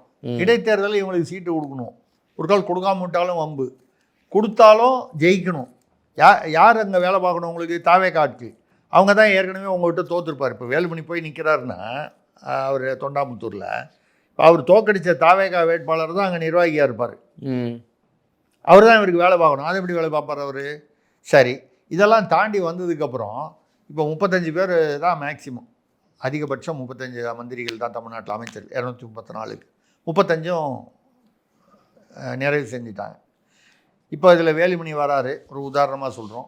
எக்ஸ் ஒய் வராங்க, மூத்த அமைச்சர்கள், முன்னாள் அமைச்சர்கள் அதிமுக. அப்போ இங்கேருந்து ஒரு 5 பேரை வெளியே அமைச்சிட்டு தானே இவங்களை அமைச்சராக முடியும். அவங்களுடைய எதிர்பார்ப்பு, நீங்கள் வேலுமணியை வந்து வாரிய தலைவர் கொடுக்குறான்னு ஒத்துப்பாரா? கிட்டத்தட்ட ஒரு துணை முதல்வர் ஸ்டேட்டஸில் இருந்தவர் எடப்பாடி கிட்ட. ஆமாம், அவரை போய் அப்போது எங்கே ஃபிட் பண்ணுறது? செங்கோட்டையனுக்கு மேலேயா கீழையா? புஷி ஆனந்துக்கு மேலேயா கீழையா? ஆதவர்ஜனுக்கு மேலேயா கீழையா? இப்படி நிறைய சிக்கல்கள். அதனால் வந்து என்ன பண்ணிட்டாங்க, தலைவர்களை விட்டுருங்க. இந்த கீழே இதெல்லாம் எதிர்பார்க்காத வாரியம் கொடுத்தா சந்தோஷமாக வாங்கிக்கிற ஒரு 4 பேர் யார் வராங்கன்னு பாருங்கள். இப்போ பேசுகிறாங்க. அப்போ சோஃபா அரசியல்னு முதல்ல பேசின போது 60 கோடின்னு ஒரு பேச்சு அடிபட்டுது ஒருத்தருக்கு. இப்போ வந்த சமீபத்தில் வந்தவங்களுக்கு 100 கோடி ஒரு ஆளுக்கு. சரி, இது ஒரு பக்கம் நடக்குதா? இன்னொரு 5 பேராவது வருவாங்கன்றாங்க. ஏன்னா சில பேர் அந்த பக்கம் திரும்பி எடப்பாடி பக்கம் போயிட்டாங்க. இன்னும் கொஞ்சம் பேர் இங்கே தாவேக்கா பக்கம் வரலாம். இவங்கெல்லாம் இந்த இடைத்தேர்தலை நம்பி வரவங்க. விஜய் எதுக்காக? இவங்கெல்லாம் வந்துட்டாங்கன்னா இடைத்தேர்தலுக்கு எப்படி 6 மாதம் ஆகும். இந்த 6 மாதம் ஆட்சி நிலையாக இருக்கும். அந்த பக்கம் நம்ம எப்படி 4 பேரை, அந்த 4 கட்சியை இந்த பக்கம் திமுகலேருந்து கூப்பிட்டு வந்தாச்சு. இப்போ திமுகவிலிருந்தும் ஜவஹர்லா வந்து தாவேக்காவை வாழ்த்தி பேசுனதுக்கு உடனடியாக தில்லு இருந்து அதிமுகன்னு சொல்லிட்டாங்க. தைரியம் இருந்தால் உதயசூரியன் நின்று ஜெயிச்சிங்க, ராஜினாமா பண்ணிவிட்டு நில்லுங்க. மதிமுகவில் 2 பேர் வந்து உதயசூரியனில் 4 பேர் நின்னாங்க, 2 பேர் ஜெயித்தாங்க. செந்தில் வேலன் ஒருத்தர், இன்னொருத்தர் யாரோ ஒருத்தர், 2 பேர். மதிமுகவில் அவர் திடீர்னு என்ன பேச ஆரம்பிச்சிட்டாரு, இந்த மாதிரி அரசியல் பேரம், ஏதோ ஒன்று திமுகவை விமர்சனம் செய்கிறார் போல பேசி இனிமேல் நாங்கள் தனி சின்னத்தில் தான் நிற்போன்னு துரை வைகோ பேசியிருக்கார். நான் முதல்ல பேசினார், நாங்கள் வந்து செத்தாலும் வந்து தனி சின்னத்தில் தான் நிற்போன்னு சொன்னாங்க. செத்து பிழைத்து விட்டார் போல இருக்கிறது. செத்தவர் எழுந்து செத்தாலும்னு சொன்னவர் திருப்பி, ஏன்னா இது ஒன்றும் பெரிய இது இல்லை. அவங்க அப்பா அவர் வைகோ சொல்லாததா, என் கல்லறையில் கூட திமுகவுடன் கூட்டணி இணைய மாட்டேன்னு நிறைய பேசிட்டார். அதனால் வந்து இப்போ பார்த்தீங்கன்னா மதிமுக, மனிதநேய மக்கள் கட்சி, இவங்க இல்லாமல் விஜய் பக்கம் போவாங்க போல தெரியுது திமுக கூட்டணியிலேருந்து. உதயசூரியனில் நின்று ஜெயிச்சு அதை ராஜினாமா பண்ணிவிட்டு இடைத்தேர்தலை நம்பி போவாங்க போல தெரியுது. இதை தவிர நான் கேள்விப்பட்டது, திமுகவிலேருந்தே தென் மாவட்டத்தில் 2 பேர், கொங்குல ஏதோ ஒருத்தர் என்னமோ, செந்தில் பாலாஜி இல்லை, வேறு ஏதோ அந்த சுற்று வட்டார பகுதியில், இந்த மாதிரி ஏதோ ஒரு தொகுதியில் 4 பேரோ 5 பேரோ திமுகலேருந்தும் ராஜினாமா. நீங்கள் நல்லா நினச்சி பாருங்கள், இடைத்தேர்தல் நம்பி போகிறாங்க. ஒன்று சீட்டு கொடுக்காமல் போகலாம் விஜய், இல்லை சீட்டு கொடுத்து இவங்க ஜெயிக்காமலும் போகலாம். இந்த ரிஸ்க் எடுக்கிறாங்கன்னா எப்போ எடுப்பாங்க? இசக்கி சுப்பையா சொல்கிறாரு, மக்கள் நலனுக்காக, தொகுதி மக்கள் நலனுக்காக தான் நான் ராஜினாமா பண்ணேன். அப்போ நீங்கள் பேசாமல் வந்து நிக்காமையே விட்டுக்கலாமே, மக்கள் நல்லாவே இருந்திருப்பாங்களே. மக்கள் நலனுக்காக ராஜினாமா பண்ணுறீங்கன்றது ஒரு பேசுகிறதே அபத்தமாக இல்லை. இப்போ 100 கோடி 100 கோடின்னு சொல்கிறாங்க. எவ்வளோ கணக்கு பாருங்கள். இதில் என்ன முக்கியமான விஷயம்னா, குதிரை பேரம் அதிகமாக இருப்பதால் உச்சநீதிமன்றத்தில் ஒரு மனு நேற்று ஃபைல் ஆகிருக்கு. ஜனாதிபதி ஆட்சி தமிழ்நாட்டில் கொண்டு வர வேண்டும் என்று. என்னுடைய கருத்து கண்டிப்பாக கொண்டு வரணும். ஏன்னு கேட்டால் குதிரை பேரம் இப்போ தான் ஆரம்பமாச்சான்னு கேட்டால் தேமுதிக ஒரு காலத்தில் வந்து உடைக்கிறதுக்காக திமுக வந்து ஒரு 4 பேரை கொண்டு போனாங்க. சந்திரகுமார் மற்றவங்களெல்லாம் ஒரு 3-4 பேரை கொண்டு போயிட்டு அப்புறம் அதில் ஒருத்தருக்கு இன்னும் 2 பேருக்கும் எம்எல்ஏ கொடுத்தாங்க. அதுக்கப்புறம் அவங்க அப்படியே அந்த அரசியல் வாக்கி அப்படியே அஸ்தமித்து போச்சு. ஆனால் அந்த நேரத்துக்கு தேமுதிக உடைச்சாங்க. அப்போ குதிரை பேரம் ஆளுக்கு பணம் கொடுத்ததா சொன்னாங்க. ஆனால் அது கூட நான் அது நியாயம் சொல்ல, அதுவும் தப்பு தான். ஆனால் அப்போ கூட இவ்வளவு ஒரு பரபரப்பு வெளிப்படையாக நடக்கலை. இன்னைக்கு ரொம்ப வெளிப்படையாக குதிரை பேரம் நடக்குதுங்கும் போது கண்டிப்பாக ஜனாதிபதி ஆட்சி கொண்டு வர வேண்டும் என்பது தான். கொண்டு வரப்பட்டாலும் ஆச்சரியம் இல்லை, நடக்கலாம். ஏன்னா அந்த அளவுக்கு குதிரை பேரம் அதிகமாக போகுது. அதிமுகலேருந்து வராங்க, திமுக கூட்டணியிலேருந்து வராங்க, திமுகலேருந்து வராங்க. அப்படின்னால் இது வந்து கட்டாயம், இது வந்து குதிரை பேரம் வட மாநிலங்களில் தான், ஜார்க்கண்டில் நடந்துச்சு, அங்கே பீகாரில் நடந்துச்சுலாம் நம்ம அந்த காலத்தில் பேப்பரில் படித்து டிவியில் பார்த்து தெரிஞ்சுப்போம். நீங்கள் நம்ம இருக்கிற தமிழ்நாட்டில் இவ்வளவு வெளிப்படையாக நடக்குதுன்னால் என்னை பொறுத்தவரை தாவேக ஆட்சி என்பது ஒரு மிகப்பெரிய மாற்றமாக ஒரு இதுவாக இருக்குன்றது போக இதுக்கு வந்து திமுக பரவாயில்ல, அதிமுக பரவாயில்லன்னு சொல்கிற அளவுக்கு வந்துருச்சு அப்படின்னு சொன்னால், இப்படி வெளிப்படையாக குதிரை பேரம் நடக்குதுன்னு சொன்னால் ஜனாதிபதி ஆட்சி அல்லது கவர்னர் ஆட்சி தான் இதற்கு தீர்வு என்பது என்னுடைய கருத்து. அடுத்ததாக திருவாரூரிலிருந்து வைதேகி கண்ணபிரான் கேட்கிறார், மும்மொழி கொள்கையை அண்ணாமலை அவர்கள் எதிர்த்து பேசியிருக்கிறாரே, தனிக்கட்சி ஆரம்பிக்க போகிறாரோ? முதல் தடவை அவர் வந்து இதை எதிர்த்து பேசியிருக்கிறார் மத்திய அரசு. இதில் 2029-30 ஆரம்பிக்கிறதா இருந்த மும்மொழி கொள்கையை இப்போ 2026 ஏன் பண்ணுறீங்க, பண்ணக்கூடாதுன்னு சொல்கிறாரு. எனக்கு அது புரியல. ஏன்னு சொன்னால், மும்மொழி கொள்கையில் இந்தியை திணிச்சா நீங்கள் வந்து இந்திய திணிப்புன்னு சொல்லலாம். இந்த மும்மொழி கொள்கைன்னு சொல்லும்போது 16 மொழியை கொடுத்து 8 மொழி அயல்நாட்டு மொழி, 8 மொழி உள்ளூர் மொழி, அதில் ஹிந்தி ஒன்று. நம்ம ஏற்கனவே பேசுனது தான். மும்மொழி கொள்கை இப்போ வந்ததுனால வந்து மாணவர்கள் சிரமப்படுவார்கள்னா நம்ம தான் சொல்லுவோம். அந்த பக்கம் ஓசூர் பக்கம் பார்த்தீங்கன்னா மும்மொழி 3வது மொழி வந்து கன்னடம் படிப்பான், தமிழ் ஆங்கிலம் தாண்டி. இந்த பக்கம் திருப்பதி போகிற வழியில், தமிழ்நாட்டு எல்லையில் சித்தூருக்கு போகிற வழியில் உள்ள கனகமாசத்திரம் அங்கே இங்கெல்லாம் பார்த்தீங்கன்னா தெலுங்கு படிப்பாங்க. நாகர்கோவில் கன்னியாகுமரி பக்கம் வந்து பார்த்திங்கன்னா மலையாளம் படிப்பாங்க. ஏன்னா அவங்க ரெண்டும் பேசுகிறவங்க, படிப்பதற்கு ஒரு வாய்ப்பு. மும்மொழினாலே ஹிந்தி அப்படின்றது முன்னால் இருந்த காங்கிரஸ் அரசு சொன்னது. முதல்ல வரும்போது இந்த மும்மொழி திட்டம் வரும்போது பாஜகவும் அதுதான் சொல்லிச்சு. ஆனால் பாஜக இதற்குள்ள எதிர்ப்புகளை தென் மாநிலம் மற்ற மாநிலங்களில் வந்து உள்ள எதிர்ப்பை பார்த்து இதை வந்து சீரமைச்சு ஒரு நியாயமான ஒரு தீர்வுக்கு வந்தது. 3வது மொழி என்பது ஹிந்தி தான் அர்த்தம் இல்லை, 16 மொழியில் ஏதோ ஒரு மொழின்னு. அன்பில் மகேஷ் அவர்கள் பள்ளிக்கல்வி அமைச்சராக இருக்கும்போது அவர் பையனை கேட்டால் எனக்கு ஃப்ரெஞ்சு தான் படிக்கிறேன், தமிழ் நான் படிக்கலைன்னு சொன்னான், பள்ளிக்கல்வி அமைச்சர் பையனை. அப்படி இருக்கக்கூடிய ஒரு சூழ்நிலையில் அண்ணாமலை ஏன் வந்து திடீர்னு எதிர்க்கிறாரு? 29 வந்தால் என்ன, இப்போ வந்தால் என்ன, இதில் என்னென்ன? அப்போ இவர் ஏதோ தீவிர அரசியலில் ஈடுபட போகிறார். இது கொஞ்சம் ஒதுங்கி இருந்த மாதிரி இருந்தார், அமைதியாக இருந்தார். காரணம் என்னவாக இருந்தாலும் அப்போவே நம்ம முதல்ல ஒரு தடவை தனிக்கட்சி ஆரம்பிக்க போகிறாருன்னு காதோட்டில் பேசணும். அதுக்கு நம்மளை கமெண்ட் பாக்ஸில் கழுவி ஊற்றுனாங்க, ட்ரோல் பண்ணாங்க. திருசக்தியார் போய் சொல்லுகிறார் இறுதி மூச்சு வரைன்னு. இப்போது வலைதளம் பூரா அதான் புதிய தமிழக ஜனதா கட்சியா ஜனநாயக கட்சியா அப்படின்னு சொல்லி அது கட்சி பேர், கட்சி கொடி அது கிட்டத்தட்ட காங்கிரஸ், அதாவது தேசிய கொடி மாதிரி வந்து நடுவில் அண்ணாமலை படம் போட்டு பூரா வலைதளத்தில் வைரல் ஆகிட்டு இருக்கு. நம்ம இது உண்மை அப்படின்னு நம்ம சொல்லலை, ஏன்னா வலைதளத்தில் வரதெல்லாம் உண்மைன்னு நம்ம எடுத்துக்க முடியாது. ஆனால் அண்ணாமலை இப்போ என்ன செய்யணும்? இது பொய்யான தகவல் என்றால் அவர் உடனடியாக ஒரு அறிக்கை கொடுக்க வேண்டும். இது பொய்யான தகவல், நான் தனி கட்சி ஆரம்பிக்கலை அப்படின்னு சொல்லணும். அவர் ஏன் சொல்லலை நமக்கு தெரியல. இதுக்கப்புறம் சொல்லலாம், நம்மளும் வெயிட் பண்ணி பார்ப்போம். அதே சமயத்தில் இல்லை தனி கட்சி தான் சொல்லிட்டு போயிடலாம். என்னை பொறுத்தவரை அண்ணாமலை என்பவர் ஒரு திறமையான இளைஞர். மக்கள் வந்து அவரை விரும்புகிறாங்க, அவருக்கு ஒரு ஈர்ப்பு இருக்கிறது, அவருக்கு வந்து ஒரு அரசியல் எதிர்காலம் அவர் இருக்கிறது, நல்ல எதிர்காலம். அது தனி கட்சியாக இருந்தாலும் அந்த எதிர்காலம் இருக்கும். பாஜகவிலேயே ஏதோ ஒரு பதவியில் தொடர்ந்தாலும் அந்த எதிர்காலம் இருக்குங்கிறதா நம்மளுடைய பொதுவான கருத்து. நம்ம அண்ணாமலைக்கு ஆதரவாக தனி கட்சி ஆரம்பிக்கணும்னு நம்ம ஆதரவு கொடுக்கல, இப்படிதான் சொல்லி வேற விதமாகவும் நம்ம வந்து மறுத்து பேசல. அவருக்கு ஒரு ஈர்ப்பு இருக்கிறது, திறமையான இளைஞர், மக்களிடையே அவர் பால் அந்த ஒரு கவர்ச்சி, இவர் இறங்கி அடிப்பார் அப்படிங்கிற அந்த ஒரு நம்பிக்கை இருக்கிறது, எதிர்பார்ப்பு. இது வந்து பாஜகவும் சரி அண்ணாமலையும் சரி இந்த வதந்திகளுக்கு ஒரு முற்றுப்புள்ளி வைக்க வேண்டும். எல்லாரும் எதை கணக்கு பண்ணி பேசுகிறாங்க பார்த்தீங்களா, அவர் தனி கட்சி ஆரம்பிக்க போகிறாரு, ஆனால் தான் வந்து மத்திய அரசுக்கு எதிராக பேசுகிறார், இந்த புள்ளிகளை இணைத்து கோலம் போடுகிறார். ஆமாம், இதற்கு நீங்கள் இடம் கொடுக்கக்கூடாது என்று அண்ணாமலை அவர்களிடம் கேட்டுக்கொள்கிறோம். அதே மாதிரி பாஜகவும் அவருக்கு எதாவது பதவி கொடுக்குறதுன்னா மத்திய அமைச்சர் பதவியா, ராஜ்யசபா எம்பியா, அது ரெண்டுமா அதை கொடுக்கணும். இல்லை அவராவது வந்து இல்லை நான் தனி கட்சி தான் ஆரம்பிக்க போகிறேன் அப்படிங்கிறது தெளிவாக சொல்லணும். இது ரெண்டுமே இல்லாமல் குழப்பமாக இருக்கும் பொழுது இந்த மாதிரி வதந்திகள், இந்த மாதிரி தகவல்கள் வரும். எது உண்மை எது இல்லைன்னு தெரியாது. அவர் ஒன்று பேசும்போதும் அதுக்கு ஒரு அர்த்தம், அது உண்மையான அர்த்தமா இல்லை யூகங்களில் அடிப்படையில் உள்ள அர்த்தமானு தெரியாது. இப்போ நம்மளே சில தகவல்கள் சொல்கிறோன்னா நம்ம வீட்டுக்கு வந்து நம்மகிட்ட எழுதி கொடுத்துட்டு போகிறாங்களா? சோபா அரசியல் நடந்ததுன்னா வலைதளம் பூரா இருந்துச்சு, யாராவது ஒருத்தர்கிட்ட ரசீது கொடுத்துருக்காங்களா, இவ்வளோ வாங்கினேன்னு சொல்லி வாங்கினவங்களோ கொடுத்தவங்களோ ஆதாரம் கொடுத்தாங்களா?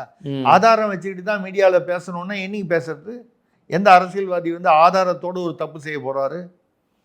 அதனால் என்னை பொறுத்தவரை அண்ணாமலை அவர்களும் பாஜக அவர்களும் இந்த விஷயத்தில் ஒரு தெளிவான அறிவிப்பை வெளியிட வேண்டும். இல்லைன்னா இந்த மாதிரி வதந்திகள் வரும், எது வதந்தி எது உண்மை என்று புரியாதும் போயிடும். அதுதான் என்னுடைய கருத்து. அடுத்ததாக மதுரையிலிருந்து நீலகண்டன் கேட்கிறார், தாவேகா ஆட்சியில் இணைந்தது விசிகாவுக்கு பலமா பலவீனமா? ஒருத்தருக்கு ஒருத்தர் கலவரம் கல்லெடுத்து அடிச்சுக்கிறாங்க, இது பலமா பலவீனமான்னு தெரியல.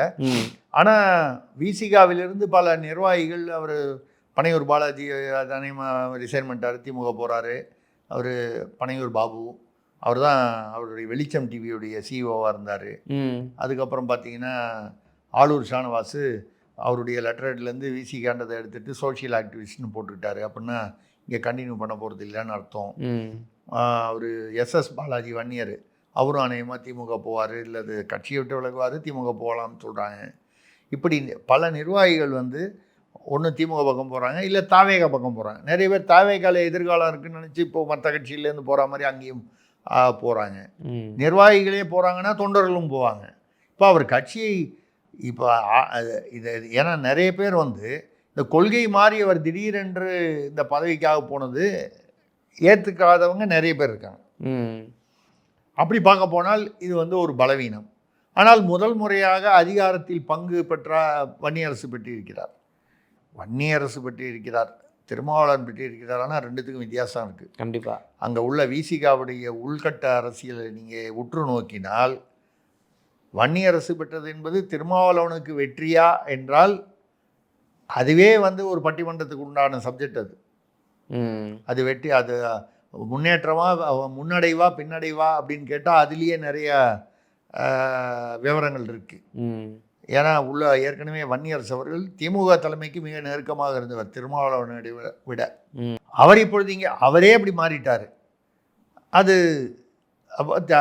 என்னை பொறுத்தவரை ஏதோ ஒரு அதிகாரத்தில் பங்கு கிடைக்கும் என்ற ஒரு ஆசையினால் இங்கே வந்து விட்டார்.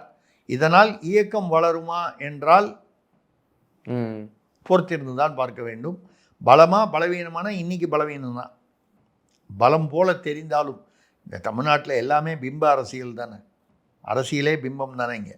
அதனால் இன்னைக்கு பலமாக தெரியும், ஆனால் எதிர்காலத்தை நெடுங்காலத்தை பார்க்கும்பொழுது பலவீனம். அடுத்ததாக திருவள்ளூர்லேருந்து மணவாளன் கேட்கிறார், தமிழக அரசு 8000 தனியார் பள்ளிகளுக்கு அனுமதி கொடுக்க போவதாக அறிவித்துள்ளதே, அரசு பள்ளிகளின் கதி கொஸ்டின் போட்டிருக்காரு.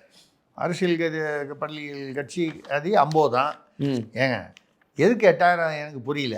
8000 தனியார், 8000ங்கிறது பெரிய நம்பர். ஆமாம், அனுமதி, அதுவும் வந்து ஆன்லைனில் போட்டால் முதல்ல தற்காலிக அனுமதி கொடுத்துருவோம், அப்புறம் ஆய்வு பண்ணதுக்கு அப்புறம் தான் நிரந்தர அனுமதி. ரைட்டு. இந்த தற்கால அனுமதியிலேயே அவன் பள்ளிக்கூடத்தில் ஆட்டில் குழந்தைங்களை அட்மிட் பண்ணுவான்ல, ஆரம்பிச்சிருவான்ல, அதுக்கப்புறம் நீங்கள் நிரந்தர அனுமதி கொடுக்கலன்னு வைங்க ஆய்வுக்கு அப்புறம், அப்போ அதெல்லாம் மூடிடுவீங்களா? அப்போ அந்த அவங்க பிள்ளைங்க கதி என்ன வருது? ம் ஒன்று. ரெண்டாவது, இருக்கிற அரசு பள்ளிகளை மேம்படுத்தி அதுதானே பிஎம்ஸ்ரீன்னு ஒரு திட்டம் கொண்டு வந்தாங்க. 14,500 பள்ளி இந்தியா முழுக்க, பக்கத்து ஸ்டேட்டான ஆந்திராவில் கிட்டத்தட்ட ஒரு 900, 885 பள்ளிகள் மிகவும் நவீனமயப்படுத்தி ஒரு கான்வென்ட்னு நம்ம சொல்லுவோமே இங்கே, அந்த மாதிரி ஒரு நவீனப்படுத்தி பல கோடிகள் செலவு பண்ணி ஒரு பள்ளியும் அங்கே சயின்ஸ் லேபு, எல்லா விதமான என்ன டெக்னாலஜி இருக்கக்கூடியது, பள்ளி சீருடை, அங்கேயே வந்து உணவு வழங்கல், தரமான உணவு, அப்புறம் படிக்கிறதுக்கான நூலகங்கள், இப்படிலாம் வச்சு இதுவரை தமிழ்நாட்டு அரசியல் பள்ளிகள்லாம் இல்லை. அந்த மாதிரிலாம் ஒரு பள்ளி கூட அந்த மாதிரி காமிக்க முடியாது. ஆனால் ஆந்திராவில் வந்திருக்கு. மற்ற மாநிலங்களில் 14,500 பள்ளிகள் பிஎம்ஸ்ரீயில். அதை பிரகாரம் வந்து இப்போ போகிறார்ல பிரதமரை பார்க்க, அதை நாங்கள் ஏற்றுக்கொள்கிறோம்னு சொல்லி அதுக்கு ஒரு கையெழுத்து போடணுமோ, அது என்ன செய்யணுமோ, அது அடுத்த இவங்க திமுக அரசில் வந்து அது கூடாதுன்னு சொல்லிட்டு இருந்தாங்க. இவங்க ஏன்னா மும்மொழி கொள்கையெல்லாம் வந்து தனியார் பள்ளியில் வைப்பாங்க, இவங்க நடத்துகிற அங்கே சிபிஎஸ்சி தான், ஸ்டேட்டு கிடையாது. சன்ஷைன் பள்ளியில் என்ன திமுக குடும்பத்தில் திருமாவளவன் நடத்தின ப்ளூ பெல்ட் வேளச்சேரியில் ஒன்று, அதுலேயும் மும்மொழி கொள்கை சிபிஎஸ்சி. இன்றைய முதல்வராக இருக்கக்கூடிய விஜய் அவர்களின் விஜய் வித்யாசிரமத்தில் என்ன, அதே சிபிஎஸ்சி மும்மொழி கொள்கை. அப்புறம் இப்போ விஜய் அவர்களும் சொல்கிறார், ராதவ அர்ஜுனா சொல்கிறார், நாங்கள் இருமொழி கொள்கை தான். யாருக்கு? அரசு பள்ளிகளுக்கு.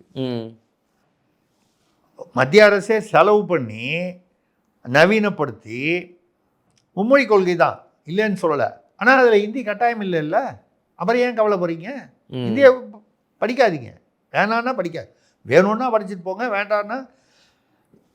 இன்றைக்கும் தட்சிண பாரதி இந்தி பிரச்சார சபான்னு இருக்கே, தொன்று தொட்டு பல வருடங்களாக இந்தியாவிலேயே அதிக மாணவர்கள், அது வந்து பள்ளி இல்லை, சைட்டில் படிக்கிறது, நீங்கள் வேற எங்கேயோ படிச்சுட்டு நீங்கள் படிக்கலாம், எந்த வயதிலையும் படிக்கலாம், வயது இது.